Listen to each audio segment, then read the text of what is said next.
Carlos Sarmiento joins the podcast today. He's a senior vice president at Oracle, based in Malaga, Spain. He started off his journey as a systems engineer, an MBA graduate with over 20 years of professional experience, including top management, corporate strategy, country management, change management, direct and indirect sales, field, inside, and online sales as well, responsible for general business and enterprise segments. Strong competencies and leadership skills are some of his key qualities. He's focused on building a team that's driven with results for short and long-term goals, with also capabilities to transform opportunities into profitable business realities. In addition to that, an exceptional leadership style, making an impact to people, customers, partners, and society on a regular basis. I've invited Carlos to come on to talk to me a little bit about his leadership journey, his background, some of his principles and lessons that he's learned along the way. So Carlos, thank you so much for taking the time to talk to me. Thank you. Thank you for having me. Absolutely. You've had an incredible journey. A lot of different roles, responsible for multiple large organizations, customers, and businesses. But I'm always keen to hear about the very first job, how everything started off. Maybe you can share with me a little bit about that. Sure. It started with entrepreneurship that I had still when I was at the university. It was with a small software that we developed and a small accounting software that we developed with two colleagues at the university. That was my first job. We were able to get like 3 or 4 customers in my home country in Colombia. So it was my first connection with customers, how to serve customers even at that early stage. So it was my first experience. And so tell me a little bit about, the leadership journey thereafter, right? You start off that first job, you start off that, it sounds like more of a consultative engagement, making an individual impact, and then you grow into a large leadership role, senior vice president now for one of the largest technology companies in the world. Tell me a little bit about that journey, like from start to how it transitioned into senior vice president. Sure. I guess after that entrepreneurship, I came to Oracle as an internship, especially I could have, in an area that I didn't even know that exists. There was a pre-sales area. As a system engineer, I just thought that the only possibilities were like being a support or a consultant. So I guess that the first learning was that you can have more than one possible opportunity. So I started as a student, as a trainee in the pre-sales area, and then I went also to another area I wasn't supposed to be, which was enterprise sales and general business sales. So I started my careers in sales, actually in an area that was not so common for Oracle, which was the mid-market and through inside sales. Was nothing totally not common at Oracle.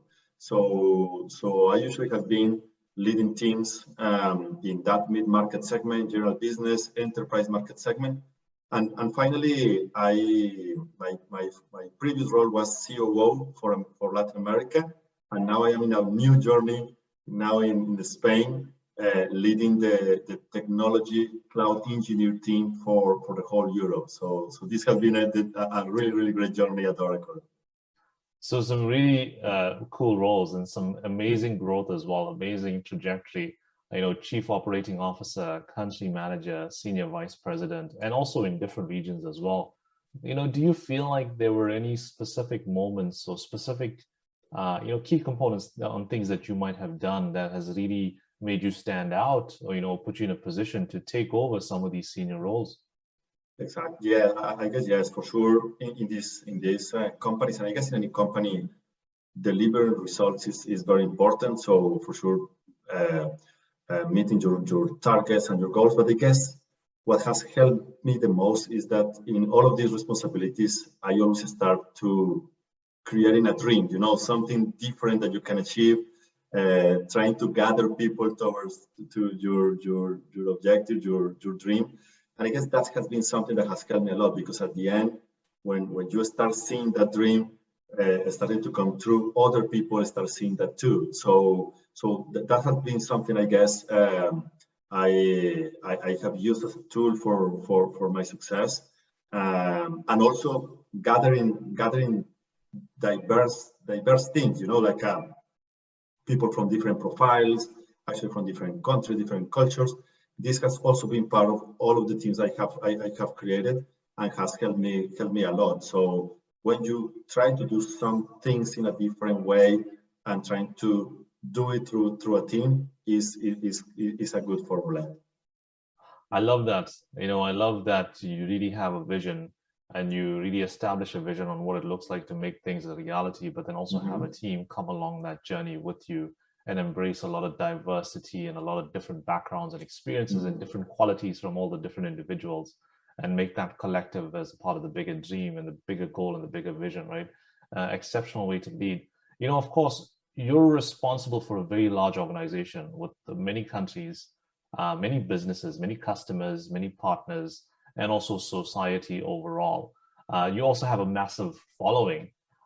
In addition to some of the things you talked about around painting the vision and around having the teams and the diverse backgrounds and unique skill sets believe in it and come on that journey with you, what are some of the other leadership themes and principles you live by and apply on a regular basis? Yes, I guess the first one I just mentioned. I guess any big project started with a good dream. So I always started that way. I guess the other principle is that even in a small team, but especially if your team is growing, you need to create a strategy that is simple to understand. It's something that, I don't know, if you tell your significant other or your daughter or your son, they can understand what you are doing. So creating a strategy that is simple is very important. And I guess the other principle then is having a discipline to execute. Is always about taking the dream, but if you don't send that dream into a reality moment, it is just a good vision, but without execution. So having the ability to execute with discipline, which means doing what is need to be done that day or that week, is part of the principles I have always used. And then I could add one more, which is any idea counts. It's kind of my motto, because when you are trying to do something that is meaningful, you need to put innovation in your formula. So any idea counts is also part of my principles.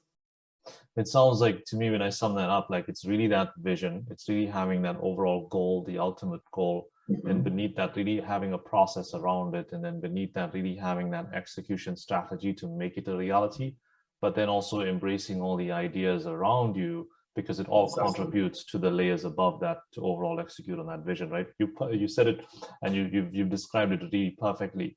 Of course, from a pandemic perspective, perpetual elephant in the room. Every country is a little bit different, right? Just in terms of the challenges that exist, in terms of performing leadership in business and running businesses across different regions. What's the art and science that you're applying right now to lead during those challenging times?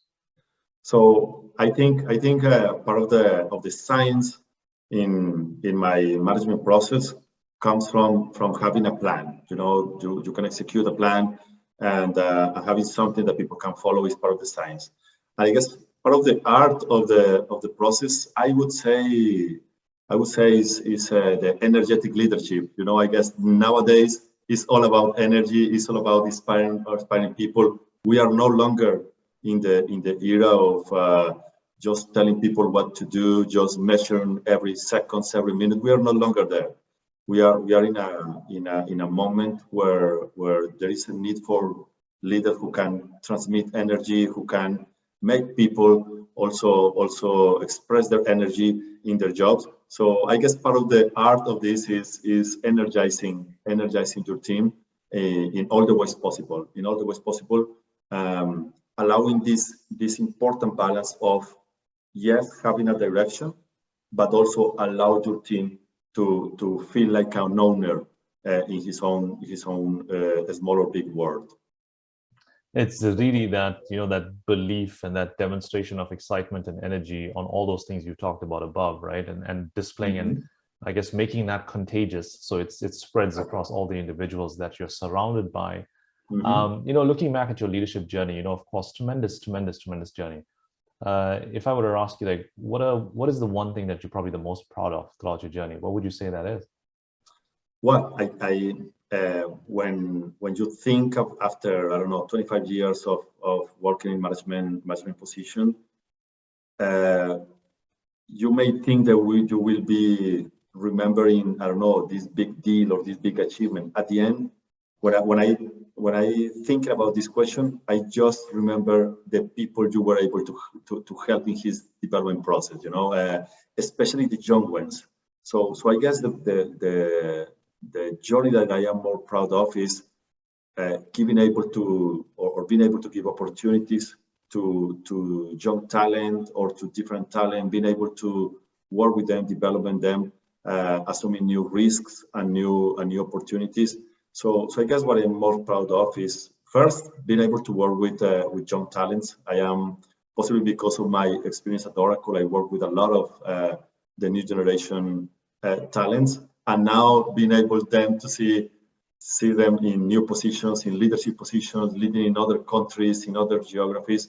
If you are able to be a talent factory in some sense, I guess is what I am more proud of. So I know you talked earlier on about, results being a key component of standing out, right? And results is being one piece of results is those big deals and, the great business quota and targets met, right?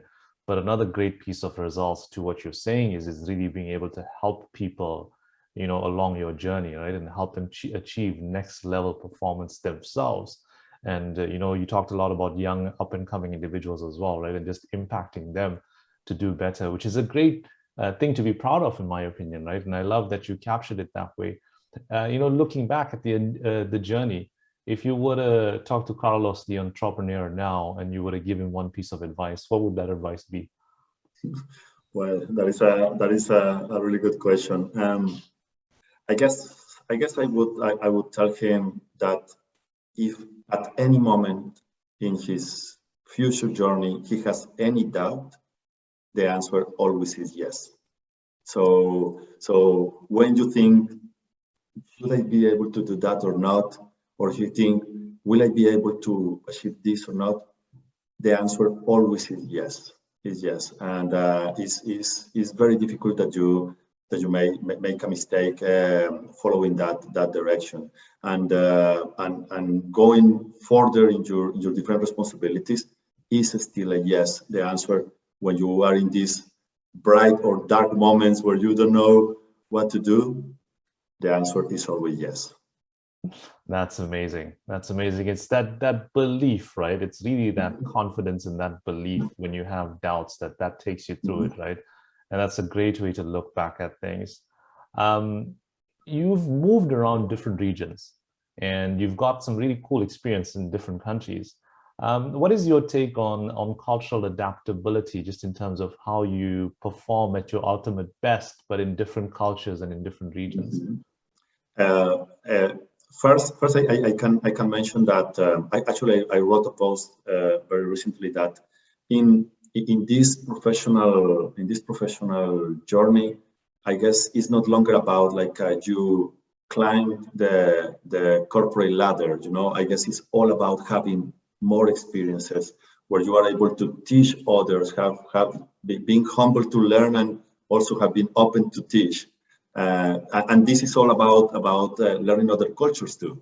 So I guess one of the main experience with this is, first, you need to respect the cultures, being open to understand different scenarios. For instance, in this new experience, well, I now learning that, I don't know, scheduling a meeting on Friday is not that common as I was used to, because in some of the countries I am now supporting, Friday is a week. It is the weekend, Right. Is Sunday, which is the first day. So understanding some basics of the cultures is very important. Also, in my new region,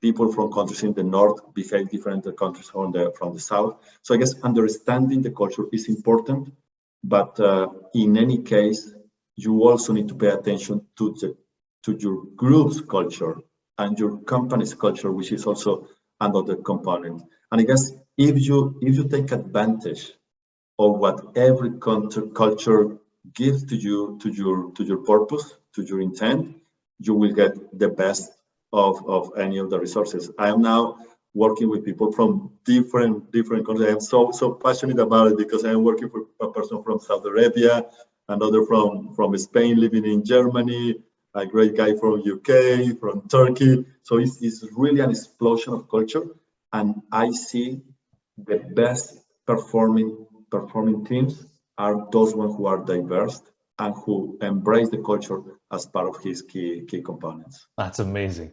That is amazing. Very, very, very well said. Thank you for sharing that. I have to ask you two questions for a little bit of fun. Is the paella as good as everybody says it is? It is for sure. It is really good, and actually you also see that there is more than one paella that you can have here, and even more if you join that with friends and a good glass of wine. Okay, Copa America versus Euros. Which one? Well, I still choose Copa America. I need to be very with my roots. I guess in any case you will be vibrate by your own roots, and Copa America is on my blood. Excellent. Last but not least, Carlos, you talked so much about the intentionality that you have around helping people, around making an impact to people, around bringing people along with you on a vision and on a journey. In addition to that, outside that, what is it that you would like to be known for long from now, when the leadership journey is over and everything is all said and done? What is the one thing you would like to be known for? I guess being a positive leader, being someone who always think when I had a chance to see things negatively or positively, I have been a positive leader, someone who bring the positive side of any experience, being someone who can help others because of that way of thinking, being positive in terms of helping others to go beyond their best versions. I guess being a leader who is not trying to achieve something, is just trying to help others to achieve their dreams. That's what I would like to be remembered of. It's that positive mindset, right? That positivity applied to mindset, and just knowing that and remembering that consistently is what changes a lot of things in life. Thank you so much. What a great place to end it. I really enjoyed the conversation. I really appreciate you taking the time. Thank you so much. Thank you. Yeah, I really enjoyed, and thank you for having me in your podcast.